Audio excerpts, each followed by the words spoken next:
Well, hello, boys and girls, rabbits and squirrels. Welcome back to NC, Texas. Today, I just want to give you kind of an update of some of the things that I've been learning. Yeah, I know. There's a Walmart sign behind me. Well, I'm broadcasting from the parking lot of our local Walmart. Who does that? I mean, who does that? That's the kind of unique entertainment you're going to get from NC, Texas. No vlogger videos from Walmart parking lot. But there's a reason I did that. Because I just came out of Walmart and I noticed about 40% of the people in there, non-employees, 40% of the people actually shopping there, wearing masks. Now, in Texas, where of course I'm at, you don't have to wear a mask almost anywhere except medical facilities, airports, things like that, bus stations, train stations. Anyway, but they've chosen to wear it because of this Omicron thing, because it is very contagious. But even the CDC has come out and said, unless you're wearing an N95, those cloth masks really aren't doing you much good.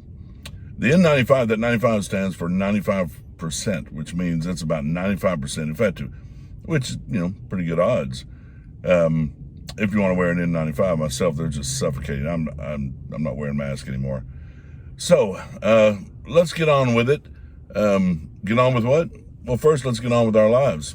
All right, I want to make sure you understand that. But there's some things that I've noticed, peer-reviewed papers that are written by immunologists and professors and doctors and everything from different places around the world.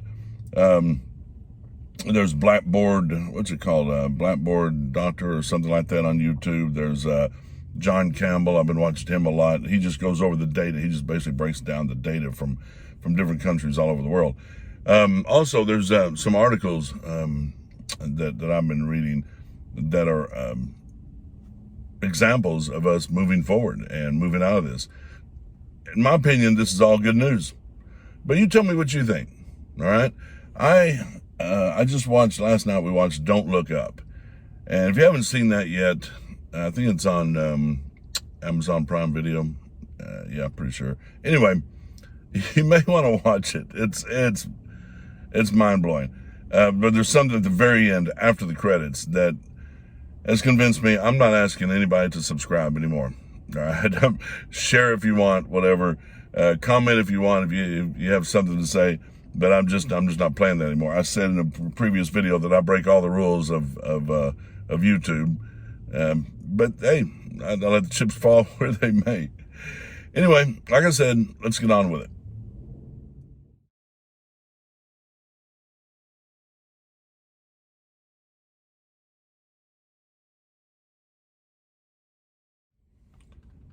So if you look at those numbers, you can see where in the blue, that's the Delta variant, and how, United States and pretty much every country is being taken over by Omicron. Also, if you look at the next graph, it appears that we have peaked and are on the downhill slope. A little early to actually say that with any conviction, but it does appear that way. I got those screenshots there from the John Campbell guy I mentioned before. You can go there and check it out if you want. But I have something I want to read to you. All right, I'm just going to use excerpts, but it's something from the New Yorker, and I think you'll find it interesting.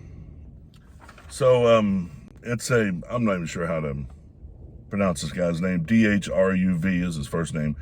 Khullar. Dhruv Color. I don't know. He's a doctor, researcher, a writer, and like I said, he's writing for the New Yorker. And I just kind of printed some stuff out. Let me pick it up. Here we go. And by the way, this isn't the whole article, and I'm not going to read the whole article, all right? I'm just some excerpts. A coronavirus infection isn't what it once was.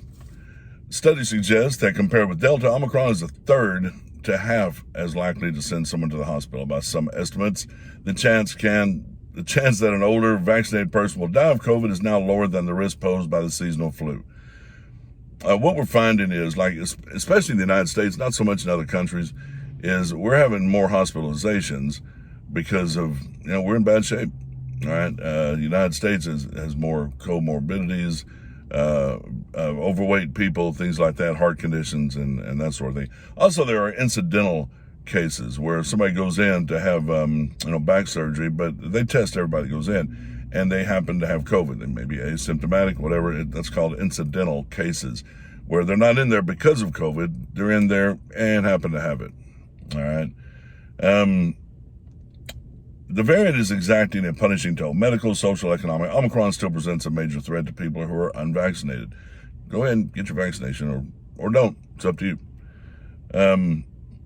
It's not wearing the mask. Okay, I said about 40% of the people in Walmart were wearing them. Well, I hope I don't find 40% more masks laying on the dang parking lot. Anyway, another subject. The United States is recording on average more than 800,000 coronaviruses a day, 3 times last winter's peak. Given the growing use of at-home tests, this official count greatly underestimates the true number of infections. We don't know how many rapid tests are used each day or what proportion return positive, rendering unreliable traditional metrics such as communities' test positivity rate, which is used to guide policy on everything from school closures to sporting events. All right, so that opens up a lot of doors here. We are under testing. I think we have a whole lot more people that are positive than are actually reporting. I think a lot of people are asymptomatic. They're not even being tested. So that's very, very possible. But should we be focused on case counts at all? Some experts, including Anthony Fauci, ever hear that name, argue that hospitalizations are now the more relevant marker of viral damage. Many hospitalized COVID patients have no respiratory symptoms. They were admitted for other reasons, a heart attack, a broken hip, cancer surgery, that happened to test positive for the coronavirus. That's what I was saying. I think I mentioned this before. Omicron actually hits the bronchus, the bronchial tubes. It doesn't really get down in the lungs.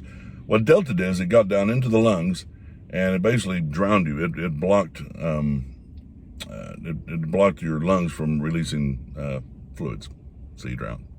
And I'm not a doctor, okay? I mean, I'm just repeating what other people have said, and backed up by facts and data. There are no nationwide estimates of the proportion of hospitalized patients with incidental COVID. That's what I was talking about before. But in New York State, some 40% of hospitalized patients with COVID are thought to have been admitted for other reasons. The Los Angeles County Department of Health Services reported that incidental infections accounted for roughly 2/3 of COVID admissions at its hospitals. This is good news, guys. When you see the high hospitalizations, that's a lot of it is incidental. A ton is incidental. Doesn't mean people are going in there and they're not coming out. All right, very few are on oxygen. Very few are, in the ICU for COVID. Clarifying the distinction between a virus that drives illness and one that's simply along for the ride is more than an academic exercise. If we tally asymptomatic or minimally symptomatic infections. So that's kind of what I've been saying, and the only reason I've been saying it is because stuff I saw on YouTube and stuff I read. It's not like I actually know anything, but this wave too shall pass, possibly soon. At the end of it, the vast majority of Americans could have some degree of immunity, resulting from vaccination, infection, or both. In all probability, would then approach the endemic phase of the virus and be left with a complex set of questions. How do we live with it? What level of disease are we willing to accept? We've lived with the flu for forever. They say that the 1918 Spanish flu is still around, basically, the H1N1. And, we come up with different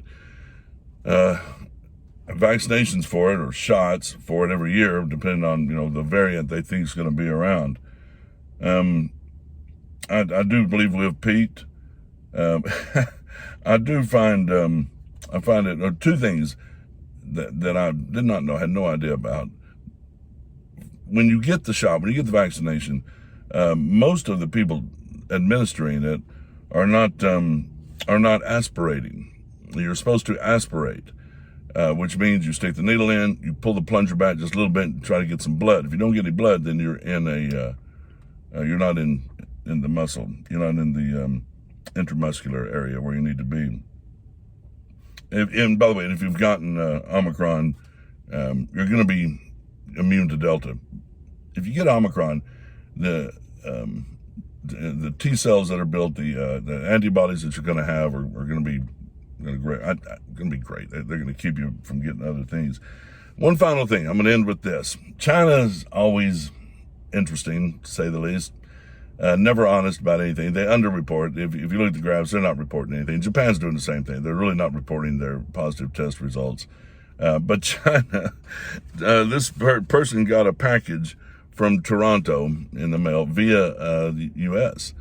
And so one person and ended up with Omicron. And so their version of the CDC came out and said, hey, don't order anything from the United States.